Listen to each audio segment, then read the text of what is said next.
Ladies, gentlemen, and gentle people watchers, my print is in a magazine.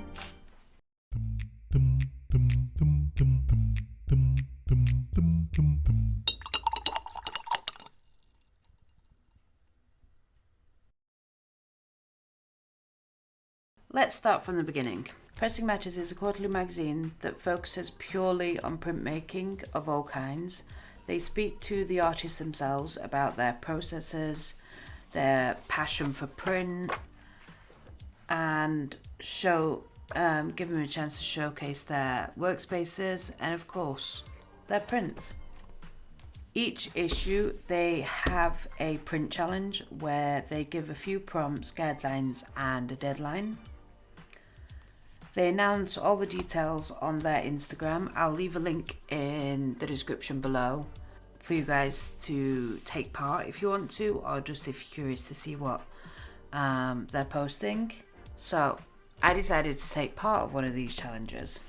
Let me show you how I got started with this challenge.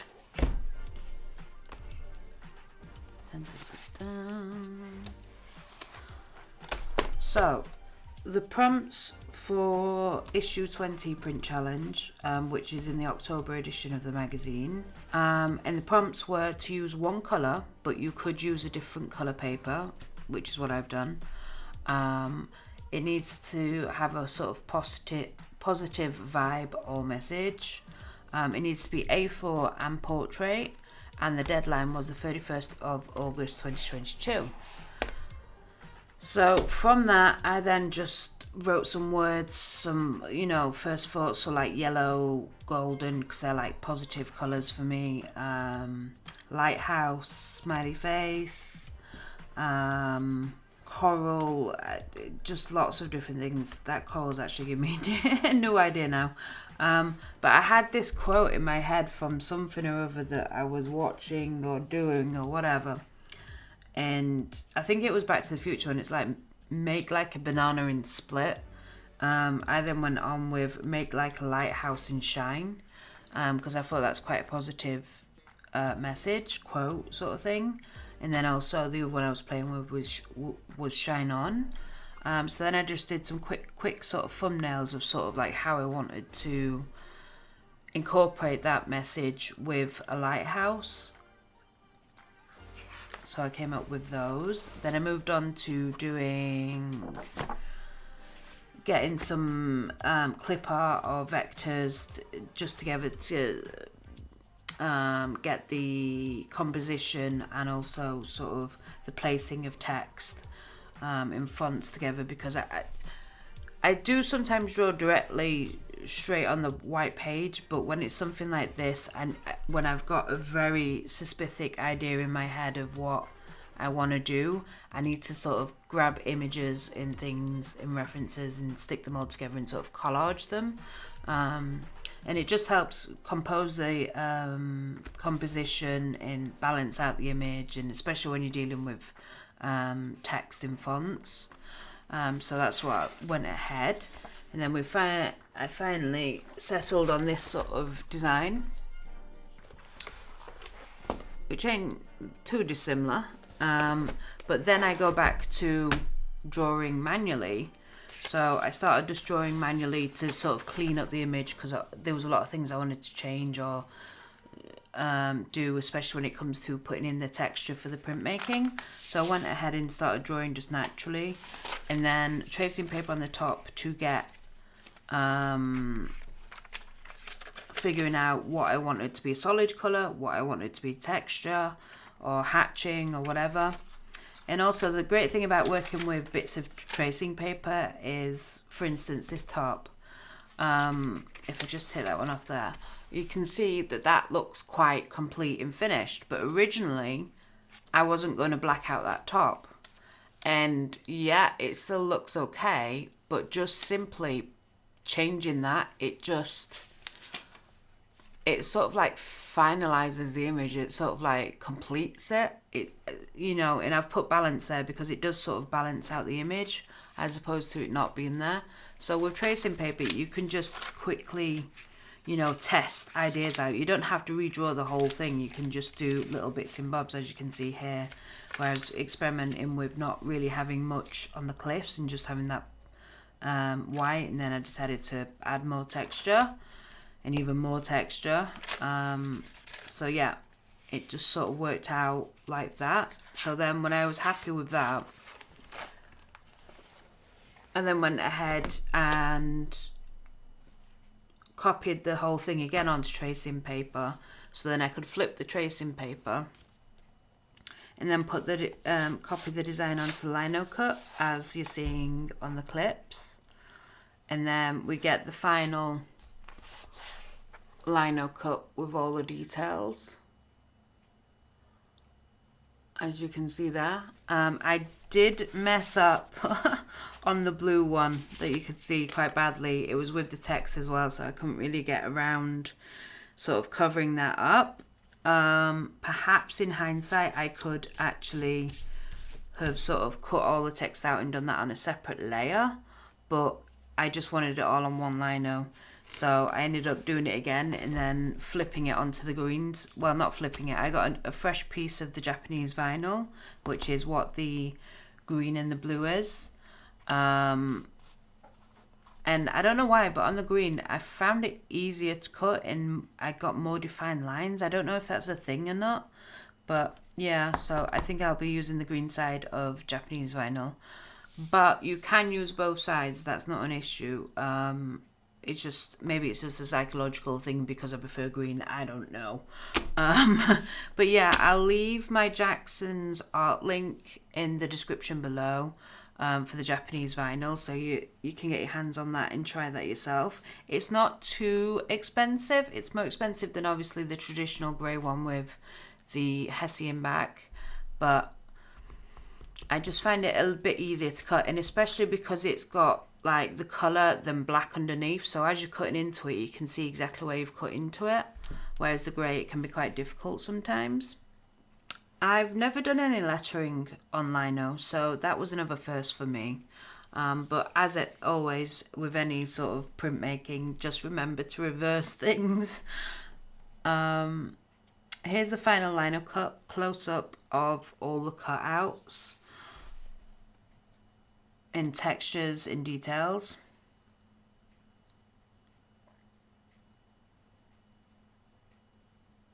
I went with yellow for me, as it's a very positive, happy colour. I wanted to give a warmer tone of the yellow, so I tried mixing the colours with a little bit of orange just to warm it up, so it wasn't the pure processed yellow from Cranfield.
when I was happy with the prints and left them out to dry. That's my idea of laundry. I then chose, what was my favourite, because I did lots of different ones on different papers and a little bit different colours as well. So going back to my sketchbook, the first couple of prints were yellow and white, which on the camera looked absolutely fabulous. Wow, the way the light's hitting that, it does look really good, but in real life it doesn't look like that. That's weird. It's weird how the camera picks things up sometimes. But yeah, I did love the yellow on the white, but I sort of wanted to have more of a dramatic thing with my print, which is what I'll go into in a little bit. So I tried blue and yellow, different types of papers as well, some Japanese papers.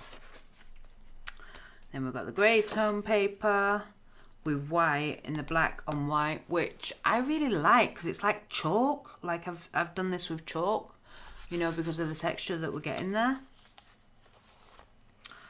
And then again, black, the blues. I really like the blue as well.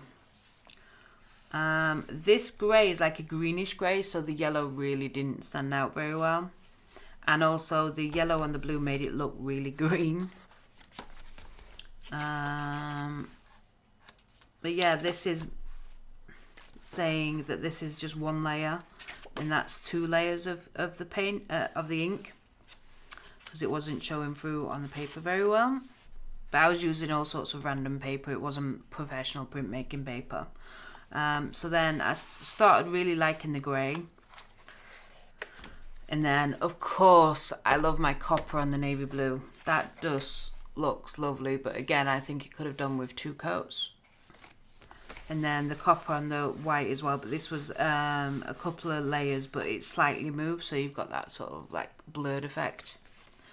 And then another Japanese paper as well. But the reason why I went with the grey instead of just using white was because for me it's like a lighthouse in a storm. So the grey is the storm, and then the lighthouse is shining through, so goes with the quote of make like a lighthouse and shine.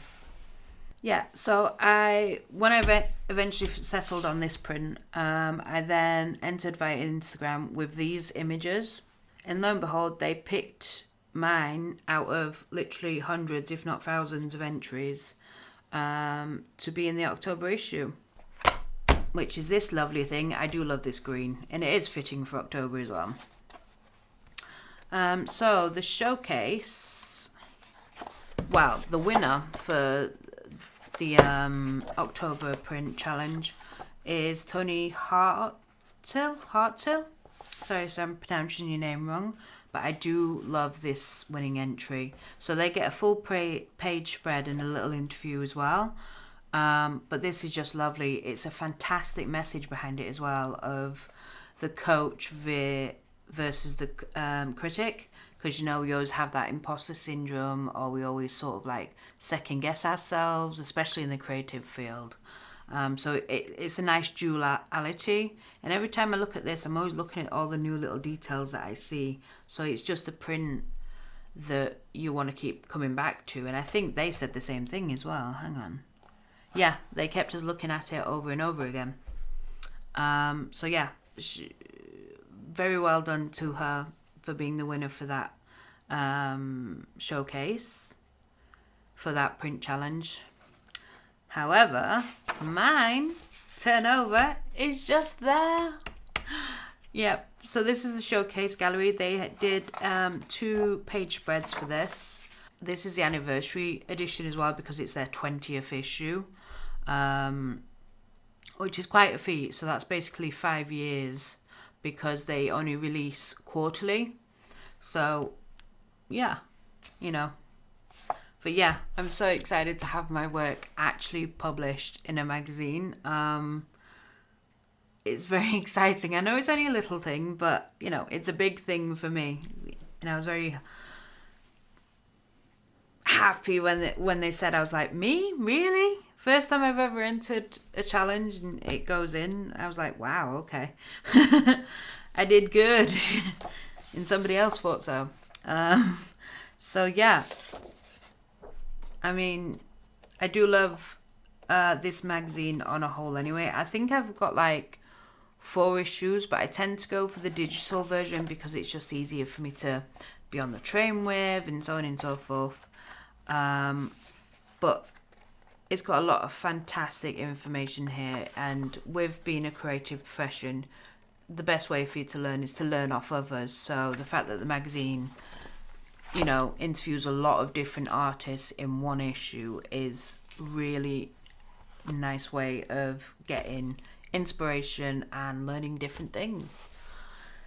Little tips and tricks. I will leave a link below to the Pressing Matters website and their Instagram so you can check out the magazine for yourself.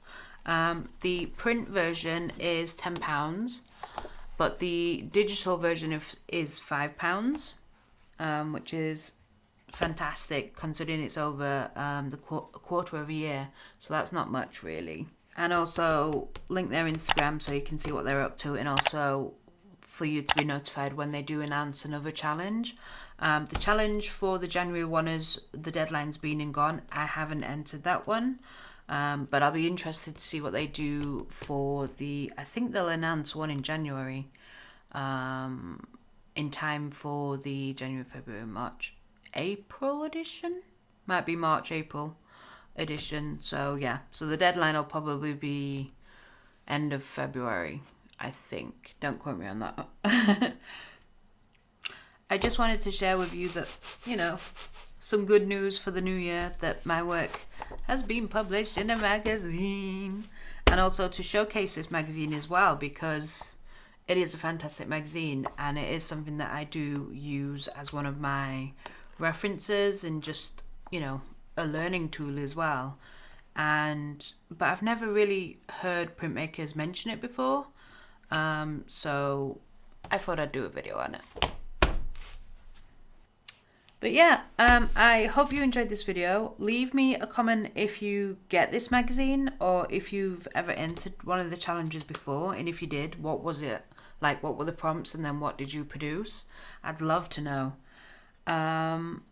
But yeah, thank you so much for watching, and bye for now.